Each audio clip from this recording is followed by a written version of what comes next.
une chose aussi qui est assez frappante chez Mounier, c'est qu'il, et ça le rend extrêmement moderne, c'est qu'il refuse la société libérale. On a l'impression, par moments, en lisant certains textes de Mounier, qu'il aurait pu les écrire il y a quelques mois. Absolument. On a l'impression que pour lui, il prévoit les excès du libéralisme qui conduit finalement à une sorte de crise, qui finalement est une crise de confiance. Il refuse que le profit, et notamment la rentabilité de l'argent, gouverne l'économie. C'est absolument actuel. Oui. Il refuse que la spéculation gouverne l'économie. Et à cet égard, il y a des phrases, en effet, on les croirait rédigées il y a quelques mois. Il refuse que le travail soit réduit à une espèce de variable d'ajustement.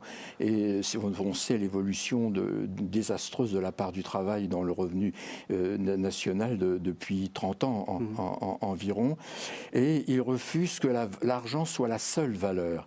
D'où l'importance, à mon avis, d'ailleurs, c'est un peu philosophique, mais il y a une très belle philosophie des valeurs chez Mounier, notamment dans le dernier petit ouvrage que vous citiez tout à l'heure, d'ailleurs, le personnalisme, qui est un que sais-je et qu'on ne saurait trop recommander. Justement, ce refus de la société libérale s'appuie aussi sur un refus de l'idéologie, ni nazisme, ni communisme. On sent que le refus de la société libérale, c'est pas du communisme. On va pas nationaliser les biens de production. On va pas. Alors, comment est-ce qu'on s'en sort? Parce que c'est vrai qu'actuellement, dans notre société, on se dit bon, le communisme c'est fini. On en reste quelques-uns, mais bon, c'est en voie de disparition. Et il n'y a pas d'alternative. On a l'impression que le marché, on a l'impression que la société libérale est la seule alternative. En gros, on est coincé. Qu'est-ce qu'il propose, Mounier ? Il dit qu'il ne faut pas que le marché soit au poste de commandement, justement. Et alors moi, ce qui me frappe, c'est notamment dans plusieurs numéros de la revue Esprit qui ont été d'excellents dossiers sur la crise, c'est bien cela qui est en question, la mise en cause. Le marché ne peut pas être le régulateur unique et suprême de la vie en société, ni même de l'économie. Car la valeur qu'établit le marché, quand elle est fondée sur la spéculation, est une valeur forcément qui va dérailler, qui ne va pas faire les vraies hiérarchies. Et Mounier est très très fort sur ce sujet. Il y a d'ailleurs des pages, certains paragraphes qu'il titre l'anticapitalisme. Il y a un anticapitalisme de Mounier, mais il est contre l'étatisation. Il est pour un rééquilibrage des choses. Et bien sûr, il refuse le communisme parce qu'il ne supporte pas le traitement de l'être humain dans le communisme. Bon, il refuse le fascisme parce que l'identification à un chef, de la personne à un chef, c'est plus une personne, c'est une société très imparfaite et même très, très redoutable. Donc, il imagine une société personnaliste en quelque sorte, mais ça ne veut pas dire que tout serait personnaliste, mais qu'au moins la personne serait une valeur vraiment ferme, forte, respectée. Ça serait quoi une société personnaliste? Là, je vous donne une baguette magique, vous nous transformez notre société en société personnaliste. Comment ça fonctionne? Comment ça fonctionnerait? Comment ça pourrait fonctionner? Ça, je pense qu'il y a différentes modalités. Et aujourd'hui, ceux qui travaillent un peu dans cette direction-là, tant au plan de la pédagogie que de l'économie, que du monde politique, mériteraient aussi de se rencontrer un peu plus souvent. C'est ce que je dirais d'abord.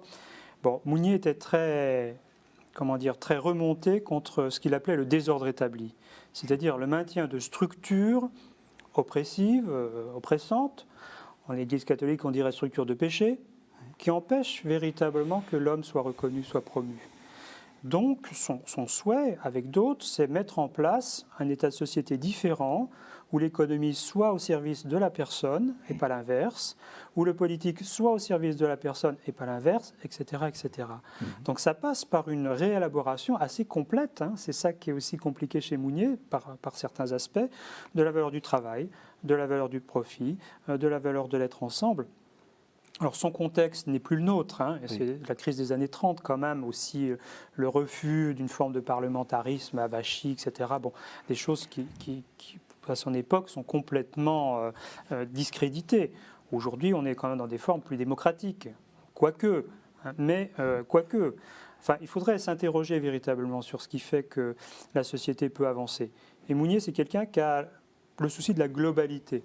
voyez, par exemple, pour donner une toute petite illustration qui concerne un mouvement chrétien qui s'appelle les Focolari, hein, ils essaient de développer ce qu'ils appellent une économie de la communion, où la responsabilité sociale de l'entreprise est valorisée, où le profit est systématiquement partagé, où on essaie de faire en sorte que les personnes soient respectées. Bon, voilà, donc je pense qu'il y a des petites pousses qu'il faut savoir regarder. Et puis dans notre contexte franco-français, je crois que c'est bien aussi de se dire qu'ailleurs, des recherches sont menées. Mounier a beaucoup de disciples en dehors de France, et ça, il faut le rappeler, au Brésil, dans d'autres endroits, des gens qui aujourd'hui ont repris cette formule que je citais, de désordre établi, et ils parlent de mondialisation de désordre établi, c'est-à-dire des structures qui maintiennent fermement les gens du Sud la tête sous l'eau. Et c'est aussi avancer dans un autre type de relation entre le Nord et le Sud qu'il faudrait aujourd'hui.